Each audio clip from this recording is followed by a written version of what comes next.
Yan mga guys, for today's video mga guys, magluluto tayo ng tinola kasi yun yung request ng aking asawa kasi day off po daw kaya pagluto ko daw siya. Alright, tara mga guys, let's go, magluto tayo. Ayan mga guys, ito yung ating gagamitin sa ating pagluluto mga sangkap. Meron tayong manok, syempre kailangan natin yan kasi tinola ang ating lutuin. Alright, yan. Tinola. At ito naman ang ating mga kakailangan. Meron tayong luya, sibuyas, yan. Meron din tayong dahon ng sili, yan.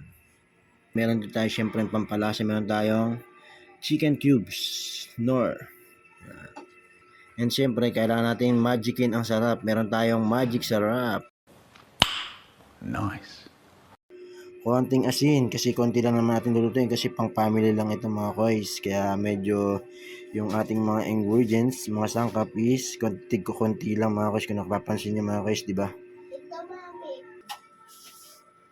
Ayan mga koys, nahiwa na natin ang ating papaya. Yan ang tamang paghiwa niya mga koys kapag tinola ang ating lulutuin mga pahaba. Yan, pahaba yung ating hiwa sa ating papaya. Ayan, ang ating luya mga koys, nahiwa na rin natin, pahaba rin yan. At ito ang ating sibuyas mga koys. Yan. Kung nakikita nyo mga koys, marami ang ating sibuyas kasi isa rin sa pampalasa yan, yung mga rekado. Yan. Asin. At yan mga koys, naugasan na rin natin ang ating dahon ng sili.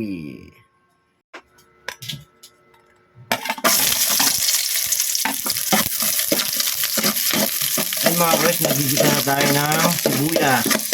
Antayin lang natin pumunta ito mga koys. Yan, sunod natin itong ating luya. Ayan mga koys, mapula-pula na. Sunod na po natin ang ating luya.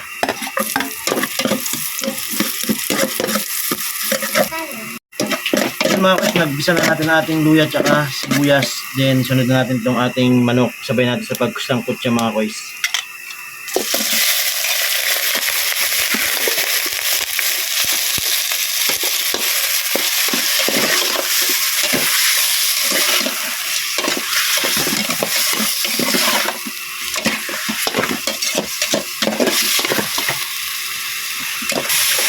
Yung mga koys, lagyan natin ng kaunting magic sarap.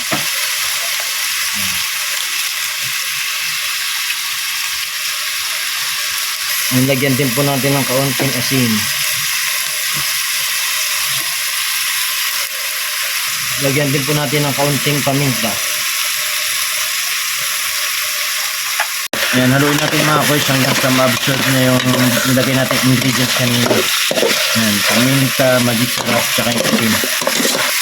Ayan mga koys, takpan muna natin, antayin natin ma-absorb lahat ng ating ingredients. Antayin. Ayan mga koys, buksan na natin ang ating tinola. Ayan mga koys, kung nakikita nyo mga koys, mapula na. So ang gagawin natin next dyan is lalagyan natin ng tubig. Yung tubig natin ilalagay mga koys, yung sakto lang sa ating niluluto na tinola mga koys, hindi natin pwedeng damihan.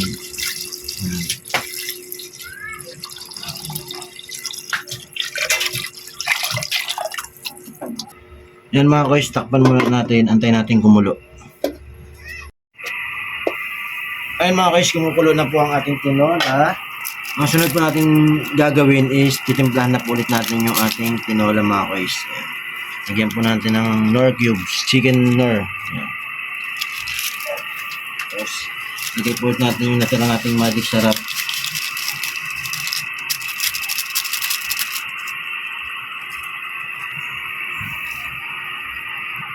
Yan mga koys, haluin na po natin.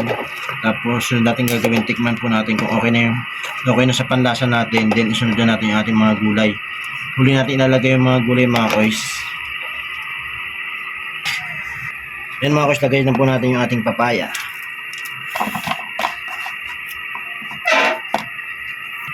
Yan mga koys, takpan po ulit natin. Then mamaya sunod natin po yung ating dahon ng sili kasi kailangan po huli po natin ilalagay po yun.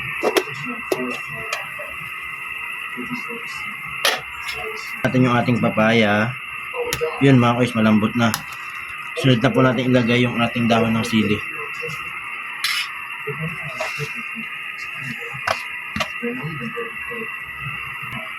Takpan lang po natin saglit, tapos luto na po yan maya maya. A few minutes later.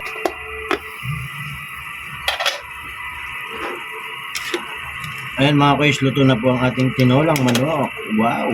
Ayan. Tara mga koys, let's eat.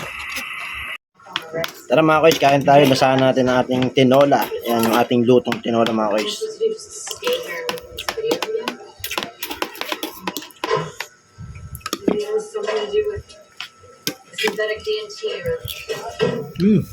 Sarap mga koys. Okay, ladies. I don't want to break up the soap opera, but a window of opportunity explode. Soldier. You're always on assist me in my research, okay? Tara, kain po tayo mga koys. It's time. Okay, Hmm. give me a minute. Sarap. This is With serious. matching patis tayo mga koys. Soap Yan. opera right there. I'm gonna be a fighter games, but I know how to work.